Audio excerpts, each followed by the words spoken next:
Magandang araw po sa inyong lahat, mga ka-channel. So, for today's video po ay pag-uusapan po natin yung ah, pinalabas po ni Pangulong Marcos na Executive Order number 61 entitled Suspending the Implementation of Administrative Order number 25 series of 2011 and Executive Order number 80 series of 2012.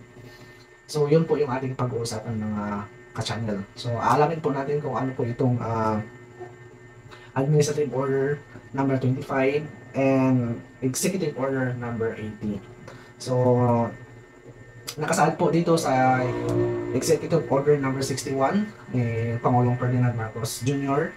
Whereas, Administrative Order number 25 series of 2011 established a unified and integrated result-based performance management system across all departments and agencies within the executive branch of government, and for such purpose established the Interagency Task Force on the Harmonization of National Government Performance Monitoring, Information and Reporting System. So yun po ang Administrative Order number 25.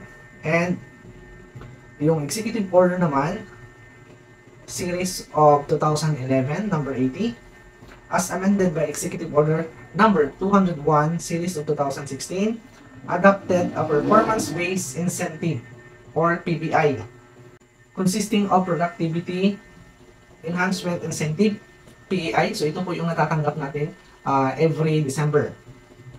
And the Performance-Based Bonus or PBB to motivate higher performance and exact greater accountability in the public sector and ensure accomplishment of government commitments and targets. Ang pag-uusapan na po natin mga ka-channel ay itong PBI or itong Performance-Based Incentive System.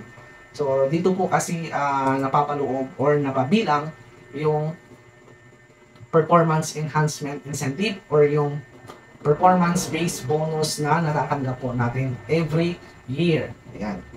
So ito po yung mga dalawang bagay na pag-uusapan po natin. Kung makikita nyo guys, sa title pa lang ng kanilang executive order na pinalabas ay nakakadismaya na, di ba? Kasi nga, suspending the implementation of executive order number 80, which is tinutukoy niya po ito yung performance-based incentive ng mga government employee. Nakapaloob po dito sa kanilang executive order, whereas the RBPMS and PBI system have been duplicated and redundant with the internal and external performance audit and evaluation system of the government, and lack a review mechanism leading to accumulation of rules, regulation issuances from the IETF, thereby making compliance therewith burdensome, bureaucratic, laborious, and time-consuming for the government agencies. So, dito mga ka-channel, nakitaan po siya ng findings. So, nakitaan po siya ng findings na yung binibigay nilang performance-based incentive like PEI at saka yung performance-based bonus o yung PBBI nagiging redundant daw. So, kaya kailangan daw itong i-review ng executive branch. Siguro nasasayangan yung ating gobyerno na nagbibigay sila ng bonus sa atin. Kasi nga, sabi nga dito, redundant daw yung bonus ng mga binibigay. Sabi dito, whereas it is imperative to streamline, align, and harmonize the RBPMS and PBI system with ease of doing business initiative and reform the government performance, evaluation processes, and incentive system towards a more responsive, efficient, agile, and competent bureaucracy. So, ayun. So, kailangan po talaga nilang i-review para ma-align sa tamang proseso po yung pagbibigay ng bonus sa mga government employee.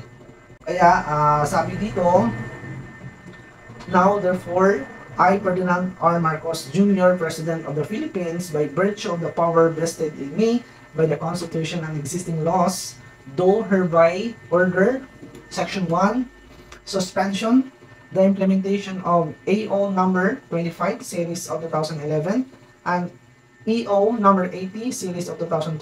So ito po yung PI at saka yung ating performance-based bonus o yung PBB.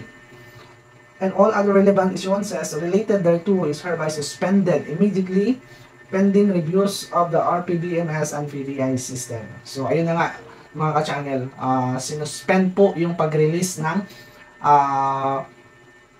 performance enhancement incentive at saka yung performance-based bonus ng mga government employee ngayon na taon. So nasuspend po siya. So klaro-klaro po dito mga ka-channel, nasuspend po talaga yung pag-release ng PBB at saka PEI, no?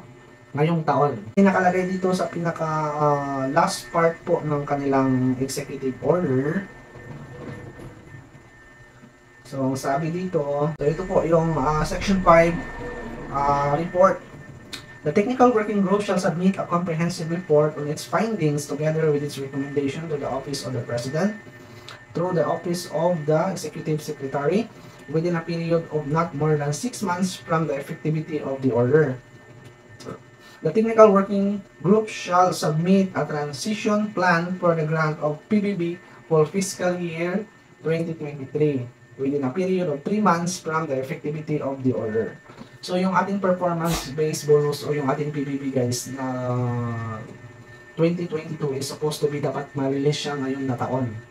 So dahil nga na-suspend and hindi po klaro kung maibibigay po yung ating 2022 na PBB. Kasi ang nakalagay dito, magsasubmit pa ng report yung technical working group for the grant of PBB fiscal year 2023. Ayan, so hindi na sinali yung 2022 na performance bonus ng mga government employee. So, isa ito sa mga nakakadismaya na mga balita, ano, sa ating mga government employee. So, hopefully, sana ay ma-release pa rin yung ating performance-based bonus o yung ating PBB ngayon na taon. Ano? So, sana ay pagbigyan tayo ng ating mahal na Pangulo. So, yun lang po and maraming salamat po sa inyo lahat mga ka-channel.